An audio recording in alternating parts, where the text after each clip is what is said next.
T25. Welcome to Spotlight. Don't forget to Spotlight. That's the show where we dissect different topics, different issues, trending issues relating from business, politics, education, health, and also security right here on Super FM 92.7.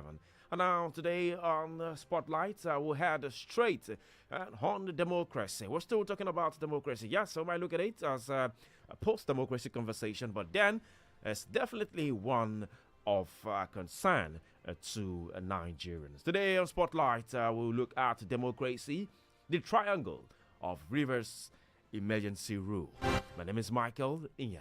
Welcome to the show.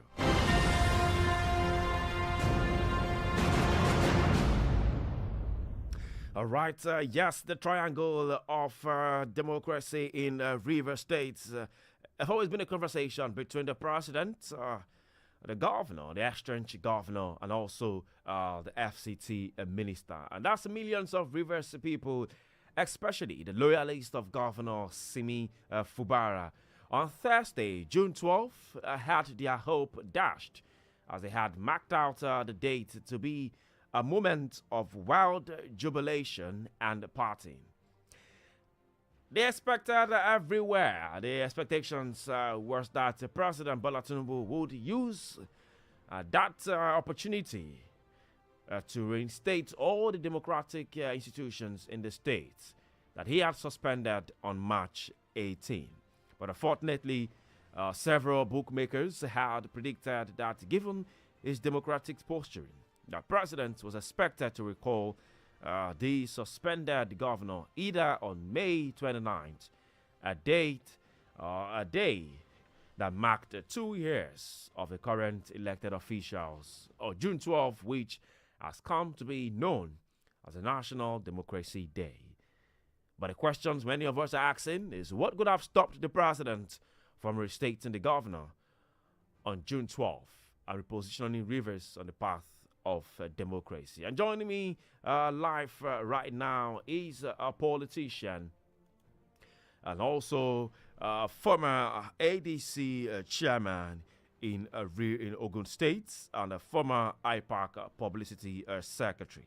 Also during the course of the show, we'll also head straight to River State where I will join Comrade Chetam Nwala, who Esquire, who is a lawyer, an activist, and a Pan-Africanist. Let's come back to a politician, a former chairman in Ogun State, former ADC chairman in Ogun State. We have another person than Mr. Itunu Temitayo Abioro. Good morning, Mr. Itunu, and welcome to the show. Good morning.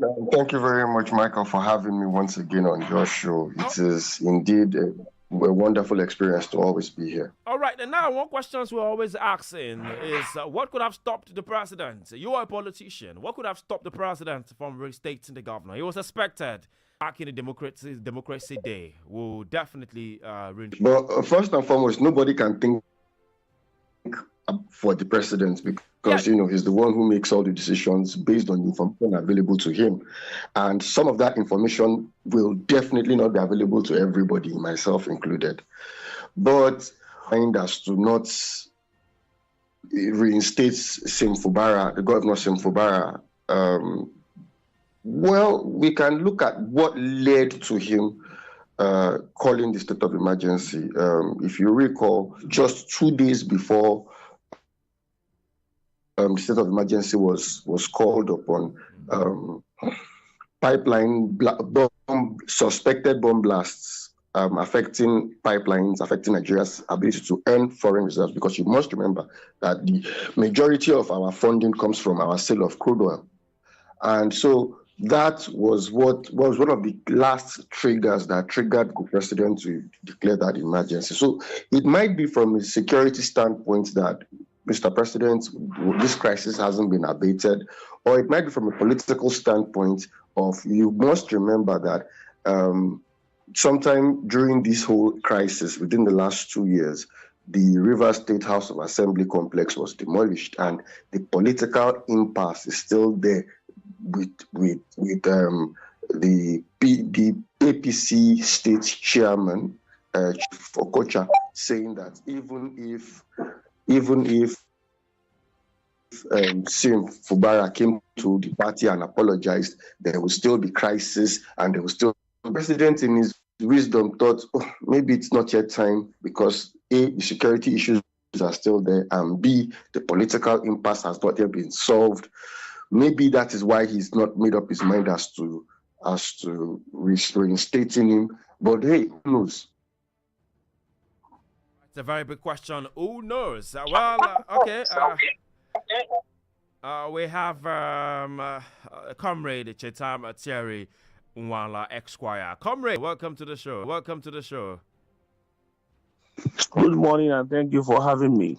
All right. So Comrade is also an activist. He's a Pan-Africanist also, and he's right there in Rivers State. Lagos, don't forget, we're live on Facebook and live on YouTube at Super FM Lagos. We're live on Facebook and we're live on YouTube at Super FM Lagos. Yes, the Spotlight is the show. Okay, let me come to you, Comrade. Comrade, as it is right now, you're also a lawyer. It seems to be like their hope were dashed, but it wasn't really much like that of some other states. But then the mood, how was the mood? And then how you describe democracy in River State? Well, the truth is this: when you're dealing with issues like this, you first of all look at issues from the macrocosm before you look at the issues from the microcosm. And truth be told, if you look at the larger scale, which is Nigeria, if Nigeria does not have a democracy, would you actually say that there is democracy in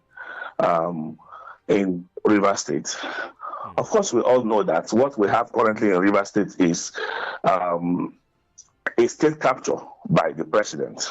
That Mr. President has decided to capture River State unconstitutionally and to destroy the economy of River State. We're all aware of that. There's nothing like democracy because the president unilaterally, without any provocation, suspended an elected governor, suspended an elected House of Assembly members, just to appoint this old man who has come to not just siphon our resources, to also destroy our economy. There is ongoing killing in Benue State. As at yesterday or 2 days ago, we saw killings in Benue State. Where over 200 persons lost their lives. Over 200 persons lost their lives. Mr. President does not see it fit to declare state of emergency there.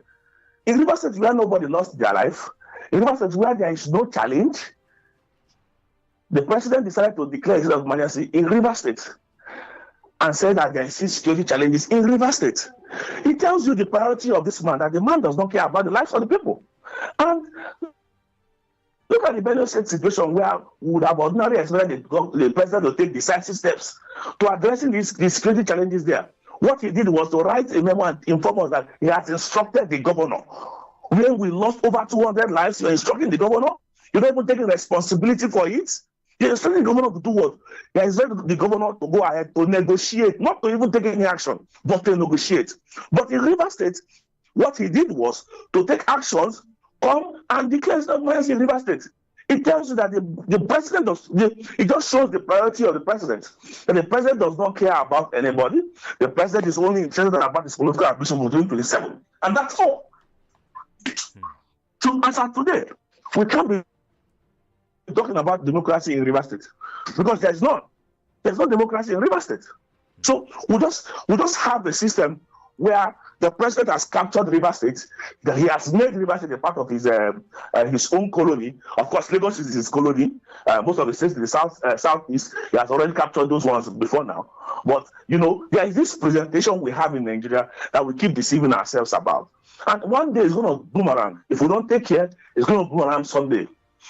We have civilians capture states, capture the country in the guise of democracy. In the guise of democracy. We look at Nigeria today. Democracy is supposed to have an independent judiciary, an independent legislature, and an independent executive arm, where we have checks and balances between these different arms of government. But what we have today in this country, we have a puppeted legislature, a judiciary controlled by the executive, controls the affairs of the entire country with nobody checking and balancing the situation of things in this country.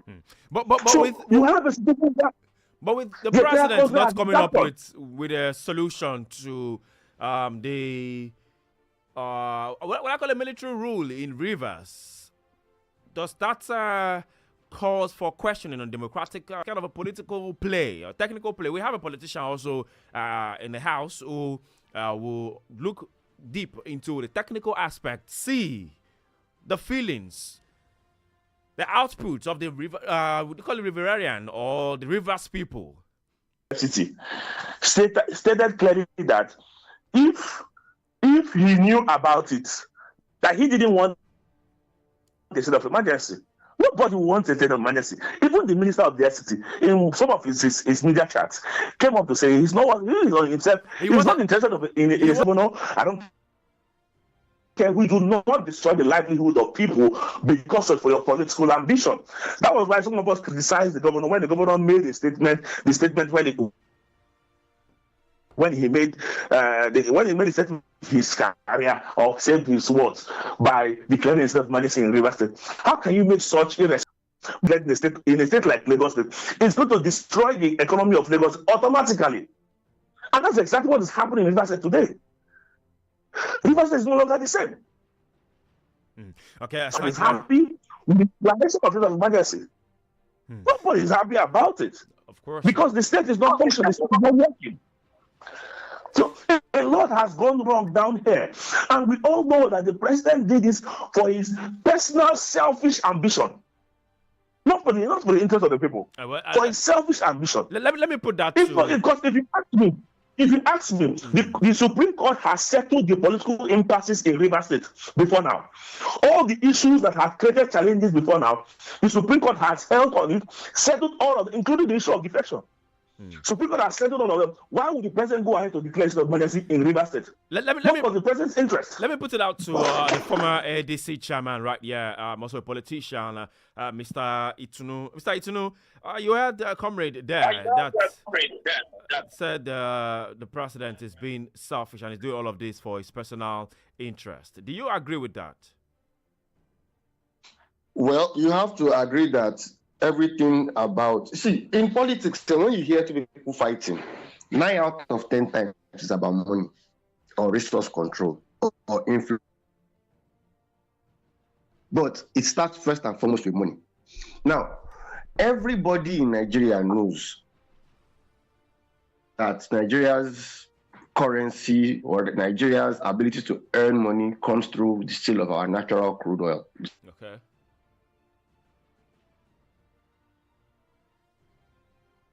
I'm with you. Yeah, I guess we're having a network bridge. Yeah, well, why we try get connected to a gentleman right there who joins us from Rivers, Mr. And for a very long time, the opposition held on to that because it gave them a leverage to balance with the center. Because of course, all the PDP states were in the south, and by extension, they were like,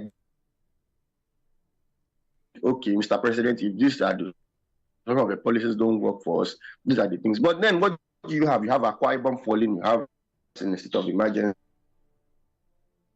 And so at this point in time, you have a situation where access to sale, and you have to remember that you are accessing not only the legal crude sale, you are also accessing the illegal crude sale. Because I'm of this opinion that nothing happens anywhere without somebody knowing about it.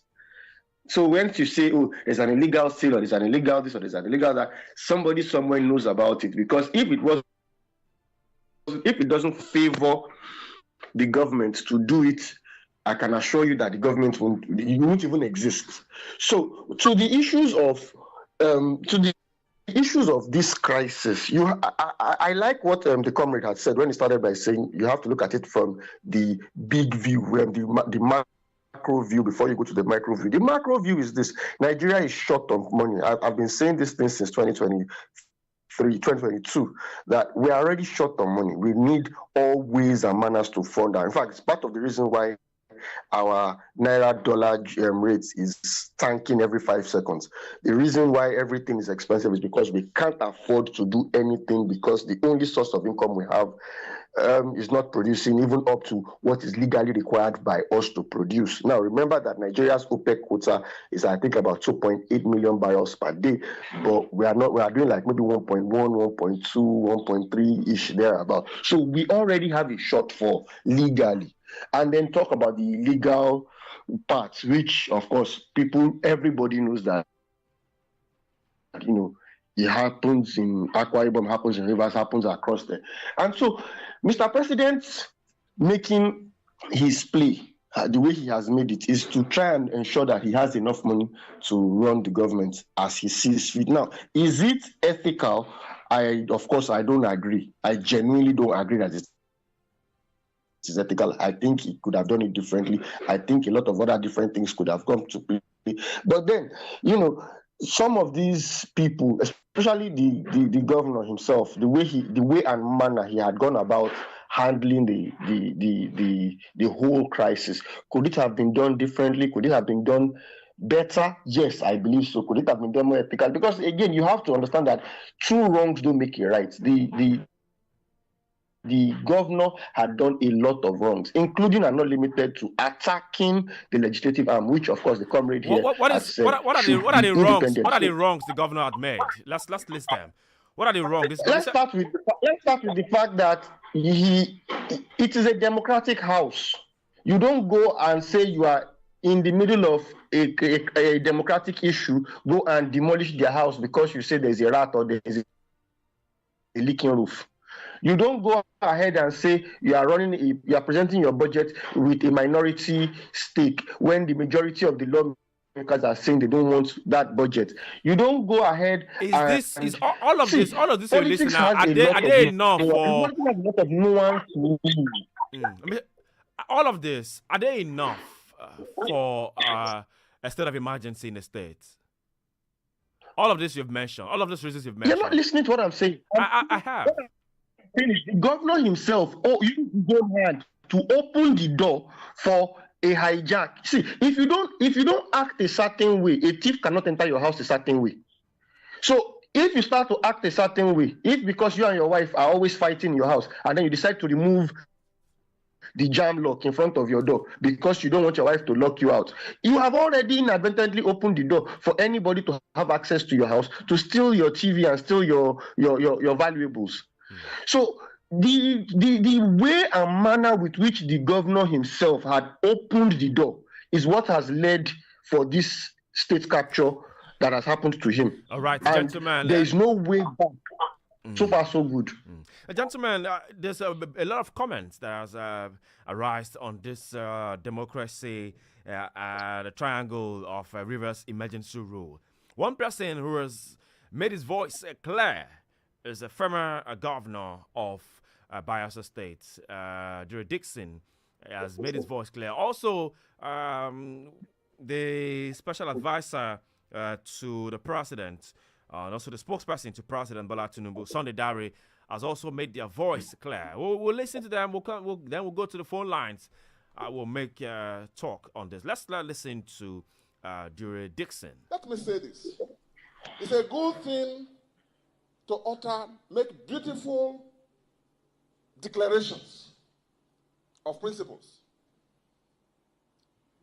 and show democratic commitment. Words don't show democratic commitment. What matters is actions, actions and actions.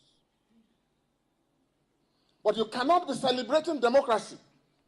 You cannot be flaunting yourself as a Democrat on the one hand, and on the other hand, be trampling democracy under your big presidential foot in Rivers State. The president missed a golden opportunity to raise and deepen democracy in Nigeria by restoring on today's Democracy Day democratic and normal civil constitutional rule in Rivers State. Of all the things the president said, the president was silent about Rivers State. And today is about democracy. Today is not about repression. Today is not about suppression of the views of the people of Rivers State. Today is about respecting and upholding the democratic rights under the Constitution and the laws. These issues that some of us feel passionate about, it's not because of Fubara's nationality. It's not about Fubara's party, if he has any. And these days, you can't even be sure which party people belong to. So I'm disappointed. Firstly, that the president never said a word about the undemocratic developments in Rivers State, which he has enabled, which he has brought about, which he has sanctioned, and which he continues to sustain. And creating an impression as if all is well. No. As long as any part of Nigeria is under military rule, democracy is endangered in Nigeria as a whole.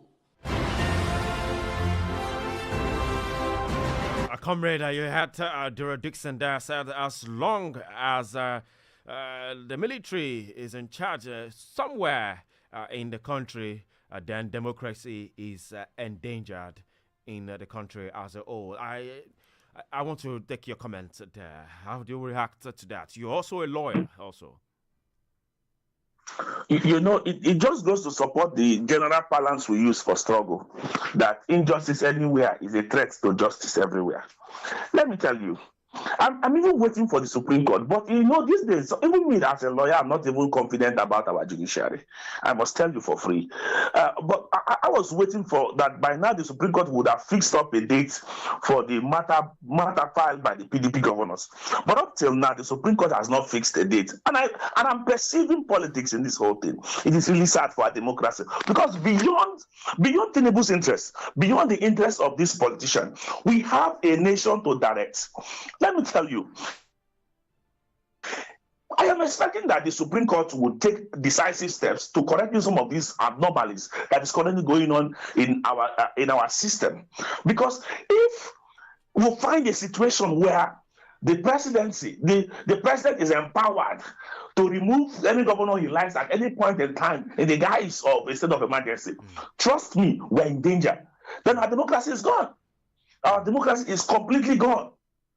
Because your president cannot just wake up in the morning, declare a state of emergency, suspend assembly members, suspend the governor of the said state, and we sound like everything is fine when there was no provocation, no security challenges. You ask yourself, what has the person he appointed, the boss that is in Rivers State today, what measures has he taken to resolve whatever seeming crisis or insecurity in Rivers State? I can tell you for free that since the sole administrator came to Rivers State, there has been an increase of insecurity in Rivers State. Oh, really? An increase of insecurity since the sole administrator came in. So I don't know what the president is doing, but for me, I perceive that the president is deliberately destroying the economy of Rivers State. Deliberately. Okay, thank you very much for that comment. Thank you very much for that comment. I've said it on different fora. And I will keep saying it. That this president is deliberately destroying the economy of Rivers State. And I don't know about Mr. Itunu want to come in there. Mr. Itunu, you want to come in there? You want to say something? Yeah, I want to quickly chip in that. You know that it is a pattern. It started with I think Ayodele Fayose when he removed the roof of the House of Assembly in Ekiti State. It happened in, I think, Edo State. It has happened in Rivers State. I think it also happened in Plateau State. I'm not sure about Plateau State. But I know that it has happened 3 times when a sitting governor, because something is not happening in his House of Assembly and he doesn't like it, he goes ahead and attacks the legislative arm. See, as long as we don't put everybody who is responsible here to blame, we are going to continue to miss it. Who are those responsible? You said as long as we don't put everybody to blame. Who are those responsible? Let me hold you there. We'll come to that quickly. Let's open the phone lines for Nigerians who want to be part of this conversation. We're sorry we have to open the phone lines this time. But usually it's always earlier than this. But then we have to really take deep on this conversation. Sometimes you're technical. Sometimes we need to understand the basics. We need to understand the paradox of all of these things happening before we take your input. Okay, let's open the phone lines, Nigerians. 0705 6900 927. You can also send a WhatsApp message via that number. Hello, good morning. Good morning, Brother Mike. Yes, good morning. Guest in the studio. Good morning. Welcome to the show. Spotlight. Thank you very much. My name is Peter Usifo. I'm calling from Abanoja in Ikosun. Let's go ahead. To me, it seems many people are necessarily emotional and sentimental about what is happening in Rivers State, especially the suspension of the Rivers State governor, Fubara. Many people are not thinking of justice. Instead, they are thinking of peace in Rivers State, but not justice. Why am I saying this? How about the 27-member House Assembly in Rivers State? People are not talking about that. They are only talking about Wike and Fubara, especially Fubara, that he should go back. Go back to do what? What did he forget in the State House that he wants to go and collect? And actually, what did he learn that in fact, to me, he learned nothing and he forgot nothing. So he should not go back to that State House. Because Mr. President, had that political will, and he was very proactive in saying that there should be peace in that place. That was the reason why he declared that as emergency. He did not declare it on May 29, neither declared it on the Democracy Day. So why are they saying that we should have restored this man on May 29, or even they should have expected him to restore him on the Democracy Day, 12th of June? It's very unfortunate. That meaning that they are unnecessarily emotional.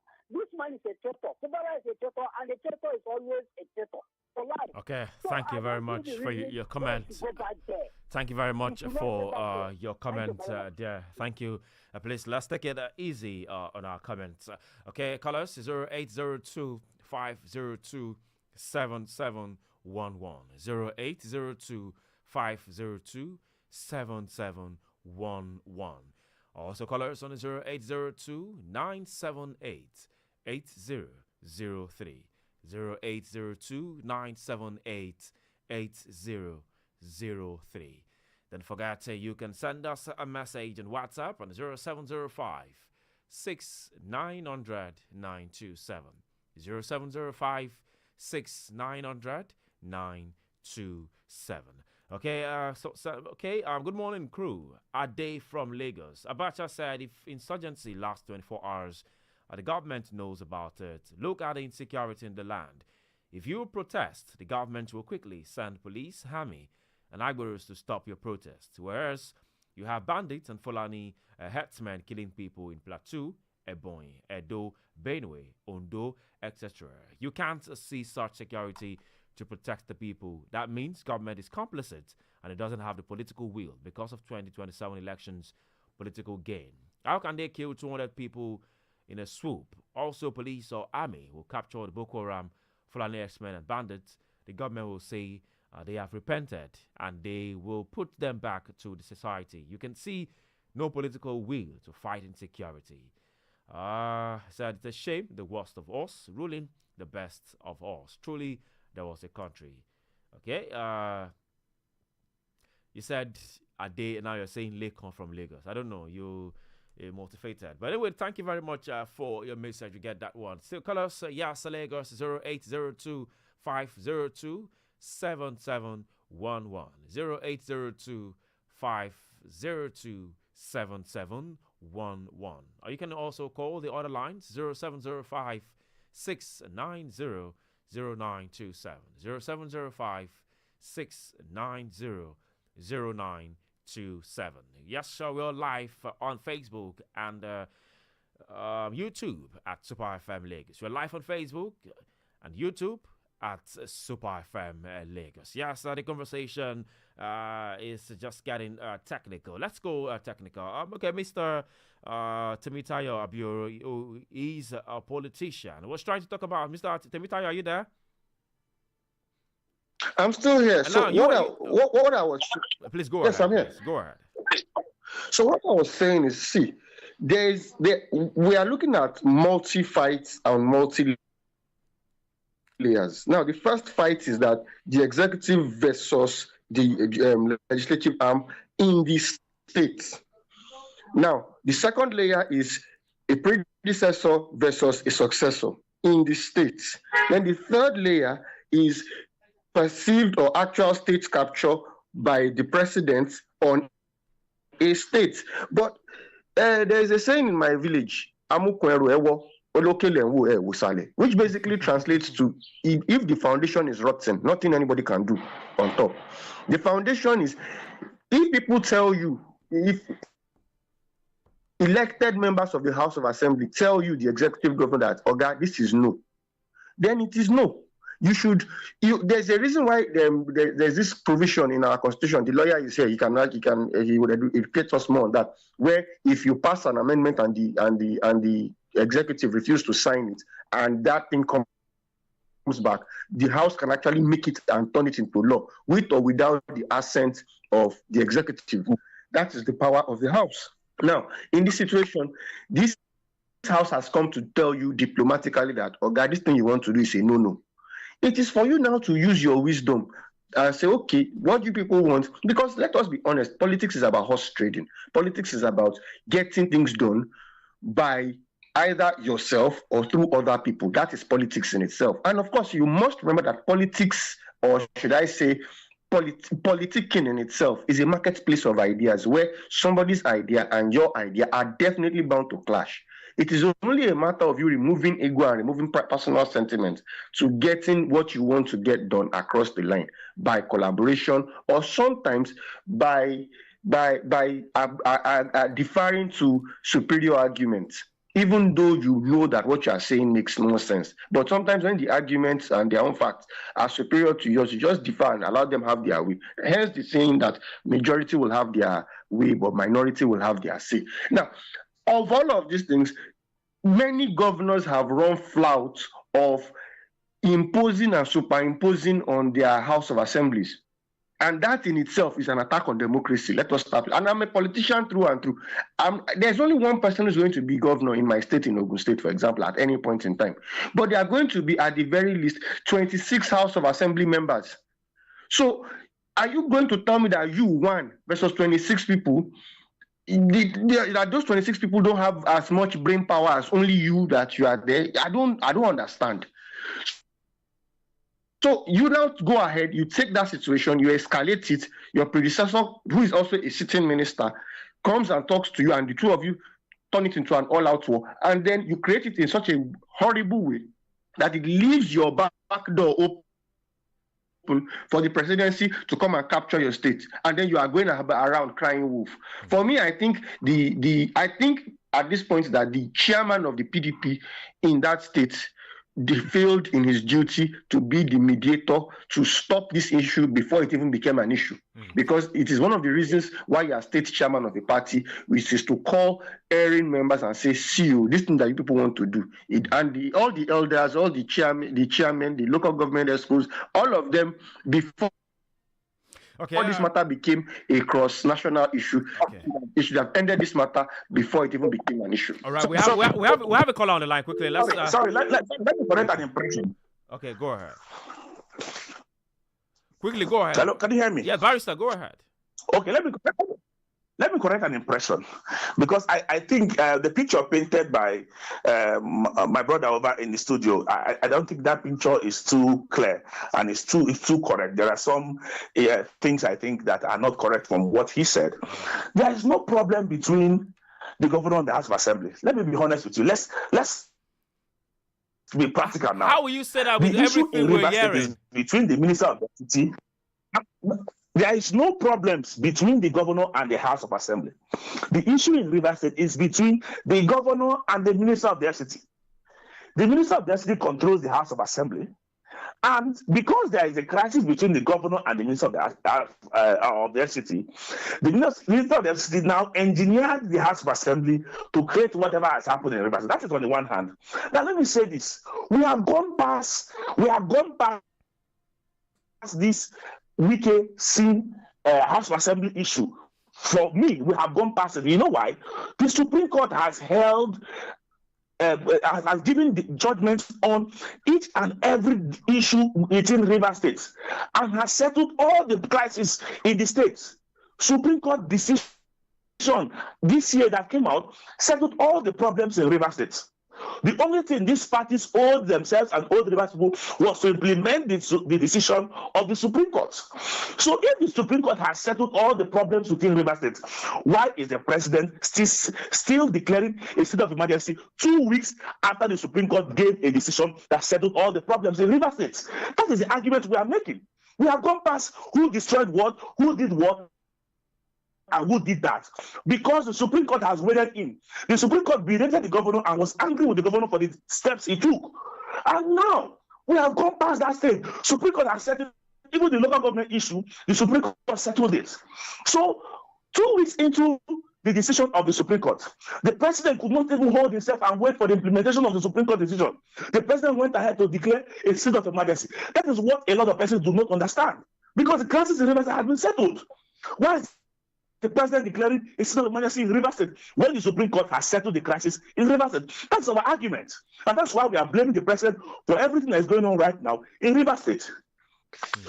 Okay, thank you very much for this. Now, this one man who also talked rigorously in respect to what the decision the president has taken right there in Rivers State. This person is a special advisor, media, public communications, and a spokesperson to President Bola Tinubu, not a person than Sunday Dari. Let's listen to him in this conversation. But also, I must say that because you've seen the response of the National Assembly in supporting Mr. President, it speaks loudly to the fact that the president as a leader acted when it was most important, chose the path of constitutionality, and it stands on three very strong legs. The first one is that of constitutionality. There's a clear provision.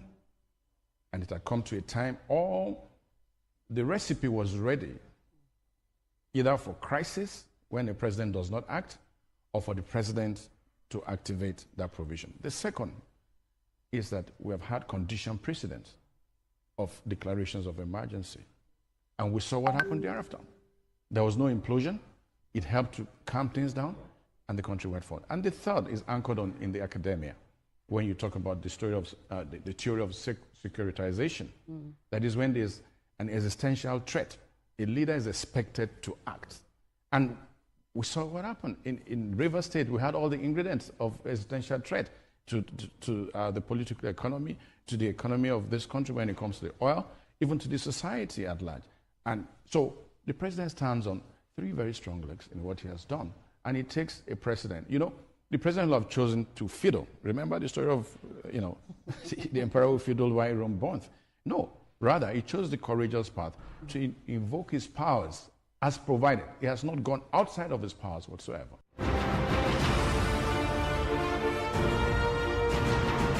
All right, I have come to Barrister Chetam right here. You had Sunday Dari saying that the president has not gone beyond his powers, and he has used his antecedents, his president, and also his academia to take action in River State. Don't forget Lagos. You can call us on 0705 690 0927. 0705 690 0927, or call the other line 0802 502 7711. 0802 502 7711. You can also call 0802 978 8003. 0802 978 8003. Yes, we're live on Facebook and YouTube at Super FM Lagos. Hello, good morning. Hello, good morning. Okay, I'll call the other lines 0705 690 927. Hello, good morning. Hello, good morning. Yes, good morning. Am I on to the spotlight? Yes, Spotlight, Super FM. Let's go ahead. Make your comment. Yeah. Let me speak about the River State. Number one, what is the genesis of the problem of River State? I think we have the three levels of government: judiciary, legislature, and executive. How could executive impose on judiciary? Somebody mentioned about the Ekiti State when OBJ, President Obasanjo, declared state of emergency. Where were these people that are arguing that the president does not have power to impose that state of emergency? And Fayose destroyed the House of Assembly. Is he not imposing his own power on legislature? And in River State, what caused Fubara to destroy the House of Assembly and supervising the destruction? And somebody is telling us that federal government does not have power to impose a state of emergency. But Fubara have power to destroy the state of the judiciary, the legislature house, and supervise it. And they are still bragging that, no, this is what is going to happen. This is it. What of local government that he dissolved? All these people, is he not imposing his own power on all this level of governance? And who's destroying the democracy? Truth must be said. There's one man that came on other platform and said, we people, we did not address the genesis of this problem. Let everybody act in his own capacity. Fubara destroyed the function and the constitution from established national and state assembly. And you want the federal government to be looking at Fubara. So let's do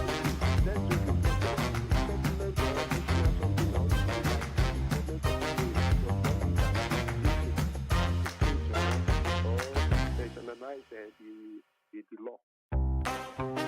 All right, thank you very much. Thank you very much for your time. Nobody's been sentimental. Yeah, that's why we've been technical about conversations this morning on Spotlight. Okay, Barrister Chetam, before we come to you, let's also pick this call. Hello, good morning. Hello, good morning, sir. Yes, good morning. What's the name? Where are you calling from? My name is Adeyeva from Niwe. All right, quickly, please, make your comment. I want to talk about the Fubara. The last caller have said it. They said, just like a family, the father is the head of the family. Likewise, the governor is also the head of the state. Your house is running. You allow the outsider to come and help you quench the fire. It's not sound well. And it's also, for me, I always think when some lawyers interpret some law in their own way, the president have said it, section 302, I think, that make him declare the state of emergency there. And if care is not taken as a threat, where some people say they will burn the pipe oil, they do this or they do that one, do they expect the president to wait till such thing happened? If such thing happen and it's caused a crisis, do they think that something will happen like that? Look at insurgencies everywhere. In Benue, that it started, I think they face it immediately. The thing will not escalate to that level. So, when we are saying something, don't talk the way it comes to your mind, whether there's a thread between you and somebody or you don't like somebody. So, say the truth and don't mislead others. There's a novice that doesn't know anything. Whatever you say, the moment they hear you are a lawyer, or the moment they hear that you are a light, somebody that is on top, a prominent people, they say, he's talking true, he's talking true, he's talking true. So it's for Fubara to go and correct some mistakes that have been done and make everything, peace come back to the River State. Thank you. Thank you very much. Okay, I come to you, Barrister. You had Sunday Dari right there talking about the people not thinking of justice. Okay, no, our caller talked about people not thinking of justice, but talking about peace. Also, Sunday that talked about provisions of the Nigerian Constitution, Section 305. You can also explain better on that. They talked about the condition precedent, of similar matters. I talked about the academia. Well, do you want to challenge that? You see, you see. I'm going to first of all address some of the callers that I listened to or I heard clearly. Okay. I'm going to take. I've said this before, but I'm going to repeat it slowly this time so people can understand. Let me say, the crisis in Rivers State that has happened right now, we are not justifying the actions of Governor Simlaye Fubara. Neither are we justifying the actions of the House of Assembly or the Minister of the FCT. In short, there is no issue with, like I said before, there is no issue between the governor and the House of Assembly. The issues are between the governor and the Minister of the FCT. The House of Assembly is just in play because the Minister of the FCT controls the House of Assembly. So when the crisis started, he engineered the House of Assembly against the governor. So now, let me say that all these crises that have held Rivers State down for the past how many months now has held Rivers State down. But the Supreme Court, do not forget, within this period, parties approached the courts, from the High Court down to the Court of Appeal, where we saw counter orders and counter orders, judgment and completing judgments and all that. And we got down to the Supreme Court. The Supreme Court consolidated the entire matters into about six matters or 5 matters. All the matters, because the matters in court were up to 20. The Supreme Court consolidated all of them into 5 and took its time to look at each and every one of them and gave decision on each and every one of them, thereby settling all the political crises within Rivers State. The decision from the Supreme Court, from the six or 5 matters before the Supreme Court, settled all the political issues within Rivers, including the destruction of the House of Assembly that some of you are also claiming and saying that, oh, why did the governor destroy the House of Assembly? That it was probably on that strength the president acted upon. No, the president did not act upon that. The claims of the presidency is that there was a bomb blast and a perceived insecurity that is about taking place or has taken place in Rivers State before the declaration of the state of emergency. We are saying that since the Supreme Court has settled all the political crises within Rivers State, why is the president going ahead to declare a state of emergency in Rivers State? Now, we have not argued and said that the president does not have power to declare state of emergency. No. Section 305 guarantees or gives the president powers to declare state of emergency in Rivers State. So what's the argument? However, I'm coming. However, he cannot just wake up like on his own unilaterally, like he did right now, to just declare state of emergency in Rivers State. Hello, sir. Can you hear me? Yes, we have just 1 minute because of our time. Okay. What we are saying is that he cannot just wake up on his own to declare state of emergency in Rivers State. There must be certain actions that have threatened the existence of Nigeria before, or a particular region, before he can declare state of emergency. And in the Rivers State situation, there was nothing of that magnitude. That is what we are saying. The president just declared it because of his political ambition for 2027 and nothing more pretentious. All right, I'll hold you there. So, to round up the whole talk, let me quickly come to a former chairman, ADC in Ogun State. How do you think this can be resolved? We're in a democratic system. We're now in a post-democracy day. What do you think the president should do in all of this? I know you have conversations with all of these people. And what will you advise? While we round up all of these thoughts, quickly, we just have about 30 seconds. At this point in time, I think INEC has the power to conduct referendum. So at this point in time, I'm assuming that yes, she's right. The barrister is right. The Supreme Court has waded into this matter and has said what it has said, but the president has also declared a state of emergency. Now, what we are